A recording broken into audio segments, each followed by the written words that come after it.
గండికోట రహస్యం ఇంకా వీడలేదు. అంతా క్లియర్గా ఉంది, అంతా క్లారిటీ వచ్చేసింది. అసలు ఘటన జరిగిన రెండో రోజుకే పోలీసులకు మొత్తం క్లారిటీ వచ్చేసిందని చెప్పారు. ఉన్నటువంటి సమాచారం ప్రకారం చూస్తే అంతా క్లియర్గా ఉన్నట్లుగానే కనిపిస్తోంది. కానీ ఏదో మిస్ అవుతుంది. ప్రతిసారి ఏదో ఒక కొత్త పేరు పైకి వస్తుంది, ఏదో ఒక కొత్త ఆధారం దొరుకుతుంది, ఏదో ఒక కొత్త కోణంలో కూడా కేసు మలుపు తిరుగుతున్నటువంటి పరిస్థితి. ఒక యువతి, అది కూడా ఇదేదో ప్రొఫెషనల్ గ్యాంగ్ చేసినటువంటి హత్యన కాదు, ఖచ్చితంగా స్థానికులు తన కుటుంబ సభ్యుల ఇన్వాల్వ్మెంట్తో జరిగింది అనేది తెలుస్తోంది. కానీ ఎందుకు ఇంత క్లిష్టం అవుతుంది? ఫోరెన్సిక్ డిపార్ట్మెంట్ ఉంది, పోలీసులు ఉన్నారు, ఇంత టెక్నాలజీ ఉంది, సీసీ కెమెరాల విజువల్స్ ఉన్నాయి. కానీ ఏదో జరుగుతుంది, కానీ ఎక్కడో మిస్ అవుతుంది. అసలు ఘటన జరిగిన రెండో రోజే మా దగ్గర పూర్తిగా సమాచారం ఉంది, రేపు ఈవినింగ్ కల్లా మొత్తం బయట పెట్టేస్తామని చెప్పిన పోలీసులు ఎందుకని ఇన్ని రోజుల పాటు విచారించాల్సి వస్తుంది? అఫ్కోర్స్ విచారించాలి, ఖచ్చితంగా పూర్తి స్థాయిలో విచారణ జరపాలి. ఎవరెవరు ఇందులో పాత్ర ఉందో వాళ్ళని శిక్షించాలి. పారదర్శకత అనేది ఉండాలి. ఎలాంటి క్వశ్చన్స్కి తా ఉండకూడదు. క్లారిటీ వచ్చిన తర్వాత దానికోసం ఎంత సమయమైనా తీసుకోవచ్చు. కానీ ఎందుకు, అంటే ఎక్కడ మిస్ అవుతుంది? క్లారిటీ వచ్చిందని చెప్పిన తర్వాత ఎందుకు మిస్ అవుతుంది? కానీ రోజుకొక ఎందుకు మలుపు తిరుగుతుంది? రోజుకో కొత్త వ్యక్తి పేరు ఎందుకు తెర మీదకి వస్తుంది? పకడ్బందీగా జరిగిందా? ప్రొఫెషనల్ రేంజ్లో జరిగినటువంటి హత్యగా దీన్ని చూడాలా? లేకపోతే చిక్కుముళ్ళు ఎక్కువగా ఉన్నాయా దీంట్లో? ఎవరికి అర్థం కాని పరిస్థితి కనిపిస్తుంది. ఈ నేపథ్యంలో ఇప్పటికే దీనికి సంబంధించిన విచారణ ఇంకా కొనసాగుతోంది. అసలు ప్రస్తుతం ఇంకా ఎవరిని విచారిస్తున్నారు? కుటుంబ సభ్యుల ఇన్వాల్వ్మెంట్ ఉందనేది క్లారిటీ ఉంది, కానీ ఇంకా ఎవరిని విచారిస్తున్నారు? ఇంకా ఏం వివరాలు తెలియాల్సి ఉంది? ఎక్కడ ఇంకా చిక్కుముళ్ళు ఉన్నాయి? ఇంకా ఏ విషయాల్లో క్లారిటీ రావాలి? తెలుసుకుందాం. మా ప్రతినిధి కిషోర్ మనతో జాయిన్ అవుతున్నారు. ఒకసారి ముందుగా కిషోర్తో మాట్లాడదాం. కిషోర్, ఏంటిది? ఏదో ఆనియన్ లేయర్స్ లాగా రోజుకొకటి బయటపడుతూనే ఉన్నాయి. తవ్వే కొద్దీ ఇంకా బయటకు వస్తున్నాయి, విచారించే కొద్దీ ఇంకా డిలే అవుతూనే ఉంది, సమయం గడిచిపోతూనే ఉంది. రెండో రోజే మా దగ్గర క్లారిటీ ఉందని చెప్పినటువంటి పోలీసులు 10 రోజులైనా సరే ఇంకా క్లారిటీ ఇవ్వని పరిస్థితి మనకు కనిపిస్తుంది. కారణం ఏంటి? ఎందుకు ఇంత డిలే అవుతుంది? ఇంకా ఎవరిని విచారిస్తున్నారు? నందు, ఏదైతే గండికోటలో జరిగినటువంటి మిస్టరీ మర్డర్ ఇంకా వీడే పరిస్థితే కనపడడం లేదు. ఇది పోలీసులకు కొంత సవాల్గా మారిందనే చెప్పాలి. ఎందుకంటే ఎలాంటి క్లూ దొరక్కపోవడం, అంటే బలమైనటువంటి ఆధారాలు కావాలని కూడా నిత్యం అటు పోలీసులు అన్వేషిస్తున్నప్పటికీ కూడా, అటు డామ్ స్క్వాడ్ కావచ్చు, అదేవిధంగా బాంబు స్క్వాడ్ వంటి బృందాలు కూడా నిత్యం ఆ ప్రాంతాన్ని జల్లెడపడుతున్నప్పటికీ కూడా ఎక్కడే కానీ చిన్న ఆధారం కూడా లభ్యం కాని పరిస్థితి. ఈ నేపథ్యంలోనే అటు రకంగా నిందితులు కూడా ఒక రకంగా సవాల్ విసురుతున్నారన్నటువంటి భావన సర్వత్రా వినిపిస్తున్నటువంటి పరిస్థితి. ఎందుకంటే ఇక్కడ ప్రధానంగా ఎవరై ఈ మర్డర్ చేశారన్నటువంటి విషయం పైన పూర్తి క్లారిటీ ఉన్నప్పటికీ కూడా, అంటే రోజుకో కీలక పరిణామాలు, రోజుకో కీలక మలుపు తిరుగుతున్నటువంటి పరిస్థితి కనిపిస్తుంది. తాజాగా ఏదైతే గతంలో సర్పంచ్ సెల్ఫీ తీసుకున్నాడు, ఆ విషయాన్ని కూడా మనం బయటపెట్టడం జరిగింది. అయితే మరి కొన్ని చోట్ల వస్తే ఒక పర్యాటకుడు తీసుకున్నటువంటి సెల్ఫీలో కూడా ఆ అమ్మాయి అంటే మధ్యాహ్నం వరకు ఒంటరిగా తిరిగింది అక్కడ సెల్ఫీలో కూడా కనిపించిన పరిస్థితి. ఆ తర్వాత ఏమైందన్నటువంటి విషయం పైన కూడా అటు పూర్తి స్థాయిలో అటు పోలీసులు దర్యాప్తు చేశారు. మరోవైపు ఏదైతే ఉన్నటువంటి అనుమానాలను ఆధారంగా చేసుకొని, అదేవిధంగా సాంకేతిక పరిజ్ఞానాన్ని కూడా ఆధారంగా చేసుకొని అటు అన్ని వైపుల నుంచి పూర్తి స్థాయిలో విచారించినటువంటి పోలీసులకు ఒక బలమైన క్లూ అంటూ ఏది లభించని పరిస్థితి. అంటే దీన్ని బట్టి చూస్తే మొన్నటి వరకు పోలీసులు ఏం చెప్పారు? ఆ రోజు 14వ తేదీ ఏదైతే మర్డర్ జరిగిన తర్వాత 15వ తేదీ DIG కూడా ఈ విషయం చెప్పడం జరిగింది. ఏదైతే హంతకుడి ప్రమేయం లేదు ఇది అని అన్నటువంటి విషయాన్ని స్పష్టం చేస్తూనే, అదేవిధంగా మాకు బలమైనటువంటి ఆధారాలు లభ్యమయ్యాయన్నటువంటి విషయాన్ని ఆయన స్పష్టం చేయడం జరిగింది. అయితే ఆ తర్వాత SP కూడా దాదాపు 3 రోజుల పాటు అక్కడే మతం వేసి నిత్యం అన్వేషించారు. ఎక్కడే కానీ చిన్న క్లూ దొరికిన పరిస్థితి కనిపిస్తుంది. మరోవైపు రోజుకో మలుపు తిరుగుతున్న పరిస్థితి. మొన్నటి వరకు ఏదైతే కొంత ఆధారాలు లభ్యమయ్యాయన్నటువంటి విషయం తెలిసింది. ఆ తర్వాత మళ్ళీ ఆధారాలు లభ్యంగా అంటే ఒక రకంగా అటు సాంకేతిక పరమైనటువంటి అంశాలపైన కూడా అటు పూర్తి స్థాయిలో పోలీసులు దర్యాప్తు కొనసాగిస్తున్నారు. అయితే ఇక్కడ జరుగుతున్నటువంటి విషయం అంతా ఏంటంటే రోజుకు కీలకమైనటువంటి పరిణామాలు కీలకమైన మరుపు తిరుగుతున్న పరిస్థితి కనిపిస్తున్న నేపథ్యంలో కూడా అటు అనుమానాలను నివృత్తి పరిచే దిశగా ఏదైతే వారికి ఉన్నటువంటి పోలీసులకు ఉన్నటువంటి అనుమానాలను నివృత్తి పరిచే దిశగా కూడా ఏదైతే ఎవరు వచ్చారో ఆ రోజు ఏంటన్నటువంటి విషయం పైన కూడా అటు పూర్తి స్థాయిలో సాంకేతిక పరిజ్ఞానాన్ని ఆధారంగా చేసుకునే అక్కడ ఉన్నటువంటి పర్యాటకులు కావచ్చు ఇతరత్ర వారిని కూడా పిలిచి వారిని విచారించిన పరిస్థితి కనిపిస్తుంది. అయితే ఎక్కడే కానీ చిన్నపాటి క్లూ అంటే ఎంత విచారణ చేపట్టినా ఎక్కడే కానీ చిన్న క్లూ దొరకలేదు. అంటే ఒక రకంగా ఆ విద్యార్థిని చెవి కమ్మ కూడా కనిపించని పరిస్థితి. అయితే ఆ చెవి కమ్మ కూడా అక్కడే పడిపోయి ఉంటుందని కూడా భావనతో అటు పోలీసులు నిత్యం అన్వేషించారు. ఒక రకంగా జల్లెడ పట్టినటువంటి పరిస్థితి. అంటే ఆ చిన్న కమ్మ కూడా ఎక్కడ దొరకని పరిస్థితి. మరోవైపు ఏదైతే చిన్నపాటి రక్తపు మరకలున్నా కూడా పోలీసులు ఈ కేసు ఛేదించగలమన్నటువంటి భావన వ్యక్తం చేసినటువంటి పోలీసులకు ఇది ఒక రకంగా పెను సవాల్గానే మారింది. చిన్నపాటి రక్తం కూడా అంటే ఒక రకంగా పూర్తి స్థాయిలో ఆనవాళ్లు లేకుండా చేశారన్నటువంటి బలమైనటువంటి ఆరోపణలు అనుమానాలు కూడా వ్యక్తం అవుతున్నాయి. ఎందుకంటే ఇక్కడ మనం గమనించాల్సిన విషయం ఏంటంటే పోలీసులకు కేవలం మాటలతో అంటే ఒక రకంగా రేపు పొద్దునే కోర్టులో ప్రొడ్యూస్ చేసే అవకాశం ఉన్న నేపథ్యంలో కాబట్టి ఖచ్చితంగా వారికి కొంత బలమైనటువంటి ఆధారం కావాలి. ఆ బలమైన ఆధారాన్ని చూపిస్తే తప్ప వాళ్ళకి శిక్ష పడే అవకాశాలు లేకపోలేదు. కోర్టులో ప్రజెంట్ చేయబోతున్నారా కిషోర్? నో నందు ఏదైతే వీళ్ళు బలమైనటువంటి చేయాల్సిన అవసరం ఉంది. నేనేమంటున్నానంటే ఇక్కడ ఒక బలమైనటువంటి ఆధారం కావాలి. ఒకవేళ వాళ్ళు కోర్టులో సబ్మిట్ చేస్తే ఒక బలమైన ఆధారం లేకపోతే శిక్ష నుంచి తప్పించుకునే అవకాశాలు ఉన్నాయి. అయితే శిక్ష పడాలనేటువంటి భావనతో కూడా అటు పోలీసులు నిత్యం ఆ విషయం పైన కొంత దర్యాప్తు కొనసాగిస్తున్నారు. అయితే ఎక్కడే కానీ అంటే ఈ పొద్దుటికి 12 రోజులు అవుతుంది.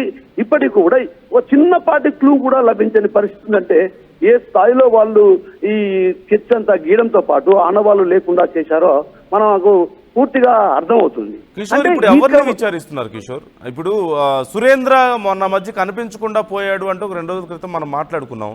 సురేంద్ర ఉన్నాడా? దొరికాడా? సురేంద్ర ఏ రోజైతే కొండయ్య అదేవిధంగా సుబ్బయ్య తోటా సుబ్రహ్మణ్యంను విచారిస్తున్నటువంటి నేపథ్యంలో ఒక్కసారిగా పరారి అన్నటువంటి విషయం మనం అప్పట్లోనే ఆర్టీవీలో చెప్పడం జరిగింది. అయితే మరుసటి రోజే అతన్ని అదుపులోకి తీసుకొని విచారించారు. అంటే ఎవరిని కూడా పోలీసులు అదుపులోకి తీసుకొని విచారించి ఆ తర్వాత పంపించి వేయడమే తప్ప ఎవరిని కూడా అంటే ఒక రకంగా ఇలాంటి వాళ్ళు నిందితులు అని తేల్చడానికి బలమైనటువంటి ఆధారాలు లేవన్నటువంటి వాదనలు అటు పోలీస్ వర్గాల్లోనే వినిపిస్తున్నాయి. ఎందుకంటే చిన్నపాటి క్లూ దొరికినా కూడా ఆ నిందితులు ఎవరనే విషయం బయటపడే అవకాశాలు ఉన్నాయి. అటు ఇన్స్టాగ్రామ్ లో మెసేజ్ చేసినటువంటి విషయం కావచ్చు, అదేవిధంగా తోటి విద్యార్థిని చెప్పిన విషయం కావచ్చు, అటు పలు రకాలుగా కూడా పోలీసులు అన్ని వైపుల నుంచి ఏదైతే అన్నల వైపు చూపించినటువంటి అనుమానాలన్నిటినీ కూడా నివృత్తి పరిచే దిశగా విచారణ కొనసాగించినప్పటికీ కూడా ఎక్కడే కానీ చిన్నపాటి క్లూ అంటే చిన్నపాటి క్లూ దొరికినా కూడా ఒక చిన్న రక్తపు మరక దొరికినా కూడా ఆ రక్తపు మరకను చేసుకుంది. అంటే కొందరు అనుమానాలు వ్యక్తం చేయొచ్చు. ఇక్కడ డాగ్ స్క్వాడ్ ఉంది, అదేవిధంగా ఫింగర్ ప్రింట్స్ ఉంటాయని. ఫింగర్ ప్రింట్స్ కూడా లేకుండా చేసే పరిస్థితి జరిగిందంటే అంటే ఏ స్థాయిలో వీళ్ళు అంటే ఒక రకంగా మెడికల్లో మంచి ప్రావీణ్యులైతేనే ఇలాంటి మర్డర్లు చేయగలరు అన్నటువంటి భావన అటు వ్యక్తం అవుతుంది. కాబట్టి ఖచ్చితంగా ఇది మెడికల్లో మంచి ప్రావీణ్యం పొందిన వారి కుట్ర అంటే ఒక రకంగా వీళ్ళ కుటుంబ సభ్యుల్లోనే ఒకరు మెడికల్లో మంచి ప్రావీణ్యం పొందినవారు. వాళ్ళల్లో సురేంద్రనే ఈ మెడికల్లో మంచి ప్రావీణ్యం పొందాలనేది కొంత బలమైనటువంటి ఆరోపణలు ఉన్నాయి. సో ఆ దిశగా కూడా పోలీసులు దర్యాప్తు కొనసాగిస్తున్నారు. 1-2 రోజుల్లో కూడా అటు పూర్తి స్థాయిలో కేసులు ఛేదిస్తామని పోలీసులు చెప్పుతున్నప్పుడు కూడా ఎక్కడ కానీ వాళ్ళకు చిన్న క్లూ దొరకపోవడంతో ఒక రకంగా పోలీసులకు కూడా ఇది కొంత పెను సవాలుగానే మారిందని చెప్పాలి. మరో ఆయేష మీరా మర్డర్ కేసు మిస్టరీ మర్డర్ల మారే పరిస్థితులు లేకపోలేనటువంటి వాదనలు కూడా బలంగా వినిపిస్తున్న పరిస్థితి ప్రధానంగా కనిపిస్తుంది నాకు. రైట్. ఇప్పుడు ప్రజెంట్ కిషోర్ మరి లోకేష్ కానీ లోకేష్ పేరెంట్స్ కానీ అప్పుడు లోకేష్ పేరెంట్స్ వాళ్ళకు కూడా థ్రెట్ ఉంది అని కొంత కనిపించు ఎబ్స్కాండ్ అయ్యారని ఎక్కడో వేరే చోటు ఉన్నారని చెప్పి తెలిసింది కదా. మరి ఇప్పుడు లోకేష్ పోలీస్ కస్టడీలోనే ఉన్నాడా? లోకేష్ పేరెంట్స్ ఎక్కడ ఉన్నారు? వాళ్ళకి సంబంధించి డీటెయిల్స్ ఏమైనా తెలుస్తున్నాయా అసలు? నందు లోకేష్ ను మాత్రం ఏదైతే అతనికి థ్రెట్ ఇప్పటికీ కూడా థ్రెట్ ఉందన్నటువంటి భావన అటు పోలీసుల్లో వ్యక్తం అవుతున్న పరిస్థితి కనిపిస్తుంది. కాబట్టి ఖచ్చితంగా లోకేష్ లో వాళ్ళు రక్షణలో పోలీసుల రక్షణలోనే ఉన్నారు. అయితే మరోవైపు తండ్రి మాత్రం ఇప్పటికి కూడా గ్రామానికి చేరుకోలేని పరిస్థితి. మరోవైపు అటు తల్లి కూతురి దగ్గర ఉన్నట్లు సమాచారం. అయితే కూతురి వద్ద నుంచి కూడా ఈ రోజు కానీ రేపు కానీ ఆమె స్వగ్రామానికి చేరుకునే అవకాశాలున్నాయి. ఎందుకంటే ఒక రకంగా ఏదైతే ఆ రోజు ఘటన జరిగిన వెంటనే తండ్రి హెచ్చరించాడు, ఏదైతే లోకేష్ ను ఈ విధంగా తీసుకెళ్లావు కాబట్టి మన ఇంటిపై పడతారు, దాడులు చేస్తారన్నటువంటి భావన ఆయన వ్యక్తం చేశారు. అంటే ఒక రకంగా పగతో రగిలిపోతున్నటువంటి నేపథ్యం కాబట్టి, ఒక రకంగా కసితో ఉన్నారు కాబట్టి ఆ నేపథ్యంలోనే ఈ విధంగా దాడులు చేస్తారన్నటువంటి భావన వ్యక్తమైతే ఒక్కసారిగా వాళ్ళంతా కూడా పరారైన పరిస్థితి. కేవలం కుటుంబ సభ్యుల్లో తండ్రి, అదేవిధంగా మా అమ్మ కూడా పరారైన పరిస్థితి. లోకేష్ మాత్రం పోలీసులు వాళ్ళ రక్షణలో పెట్టుకున్నారు, ఎందుకంటే ఒక ప్రాణంది. Okay, right, thank you Kishore. మొత్తం మీద ఈ కేసుకు సంబంధించి గండికోట మిస్టరీ చాలా క్లిష్టంగా మారింది. ఎన్ని ప్రయత్నాలు చేసినా, ఎంత దీని గురించి రీసెర్చ్ చేసినా సరే పోలీసులు దీన్ని ఛేదించడం చాలా కష్టంగా మారింది. ఒక యువతి మర్డర్ మిస్టరీ ఇంత క్లిష్టతరం అవడానికి కారణం ఏంటి? ఎక్కువ మంది దీంట్లో ఇన్వాల్వ్ అయి ఉన్నారు అన్న ఆరోపణలు ఉండడమా, లేకపోతే తగిన ఆధారాలను వాళ్ళు చూపించలేకపోవడమా, లేదంటే ఇంకా ఏం జరిగింది అనేది ఇక్కడ చాలా కీలకమైన అంశం. మొదటి రోజు హత్య జరిగిన తర్వాత రెండో రోజుకే మా దగ్గర సమాచారం ఉంది, మేము బయట పెడతామని చెప్పిన పోలీసులు ఎందుకని ఇన్ని రోజులు సమయం తీసుకోవాల్సి వస్తుంది? ఎందుకని ఇన్ని కోణాల్లో విచారించాల్సి వస్తుంది? ఎందుకు ఇంతమందిని విచారించాల్సి వస్తుంది? సురేంద్ర ఎందుకు మధ్యలో పారిపోవాల్సి వచ్చింది? మళ్ళీ పట్టుకొని విచారించారు, కానీ ఏం జరిగింది? కుటుంబ సభ్యుల మీదే ఎందుకని ఇన్ని అనుమానాలు రావడానికి కారణం ఏంటి? మరోవైపు లోకేష్కి క్లియర్గా సంబంధం లేదని పోలీసులు చెప్పారు, మరి ఆధారాలు ఎందుకు సాధించలేకపోతున్నారు? ఆధారాలు చెరిపివేయబడ్డాయి అంటున్నారు. అంటే ఆధారాలు లేకుండా ఇంత దారుణమైన హత్య ఎలా చేయగలిగారు? సాధారణమైనటువంటి మనుషులు కోపంలో చేసినా సరే, లేదంటే సామాన్య ప్రజలు ఉన్నటువంటి కొంత అవగాహన ఉన్నప్పటికీ కూడా ఏదో ఒక చిన్న క్లూ దొరుకుతుంది. పెద్ద పెద్ద ప్రొఫెషనల్స్ చేస్తేనే ఏదో ఒక చిన్న క్లూ దొరుకుతుంది కదా. అలాంటిది సాధారణమైన వ్యక్తులు చేసినటువంటి ఇంత దారుణమైన హత్యను, యువతి శరీరం మీద అన్ని గాయాలున్నాయి, యువతి ఉన్నటువంటి స్పాట్ చుట్టూ ఖచ్చితంగా ఏదో ఒక సమాచారం ఉంటుంది, కానీ సఫిషియెంట్గా లేవు. ఎన్ని ఆధారాలున్నా సఫిషియెంట్గా లేవు. సమాచారం ఉన్నట్లే ఉంటుంది, కానీ సరిపోవడం లేదు. నిందితులు దొరికారు పూర్తిగా, వీళ్ళే అనుకునే లోపు, దోషులు వీళ్ళే అనుకునే లోపు కాదు, ఇంకా ఎవరో ఉన్నారని పేర్లు వస్తాయి. కారణం ఇది అని అనుకునే లోపు లేదు, ఇంకేదో కారణం ఉందని. ఇలా ఆనియన్ లేయర్స్ లాగా రోజుకొకటి కొత్తది తొలుచుకుంటూ పోయే కొద్దీ ఏదో ఒక కోణం దీంట్లో బయటపడుతూనే ఉంది. పోలీసులు కూడా దీనికి సంబంధించి బయటకు వచ్చి చెప్పలేని పరిస్థితి. 10 రోజుల క్రితం మా దగ్గర క్లారిటీ ఉందన్నప్పటికీ ఎందుకు చెప్పలేకపోతున్నారు అనేది ఇక్కడ కీలకమైన అంశం. అంటే అంత క్లిష్టంగా ఉందా, లేదంటే ఇంకేమైనా ఒత్తిళ్లు ఉన్నాయా? ఇలా చాలా రకాలైనటువంటి అంశాలు తెర మీదకి వస్తున్నాయి.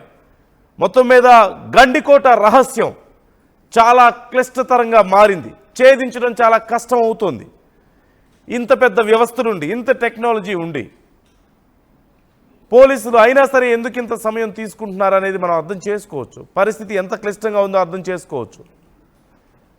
కానీ అతి త్వరలో ఆ యువతికి, అత్యంత దారుణంగా బ్రూటల్గా హత్యకు గురైనటువంటి యువతికి న్యాయం జరుగుతుందన్న నమ్మకం అయితే ఉంది. పోలీసులు ఖచ్చితంగా ఈ కేసును ఛేదిస్తారన్న నమ్మకం అయితే ఉంది. అప్పటి వరకు ఆర్టీవీ కూడా దీనికి సంబంధించి ఖచ్చితంగా కొనసాగిస్తూనే ఉంటాం మా ప్రసారాలని. ఈ కేసు మీద మేము ఫోకస్ చేస్తూనే ఉంటాం. మీరు కూడా మీ అభిప్రాయాన్ని వ్యక్తం చేయండి. ఎందుకని ఇంత ఆలస్యం అవుతుంది, కారణం ఏమై ఉండొచ్చు, పోలీసులకు అతిపెద్ద సమస్య ఏంటి ఇక్కడ అనే అంశాలకు సంబంధించి మీ అభిప్రాయాలను మీరు కూడా మాతో షేర్ చేసుకోండి, కామెంట్ చేయండి.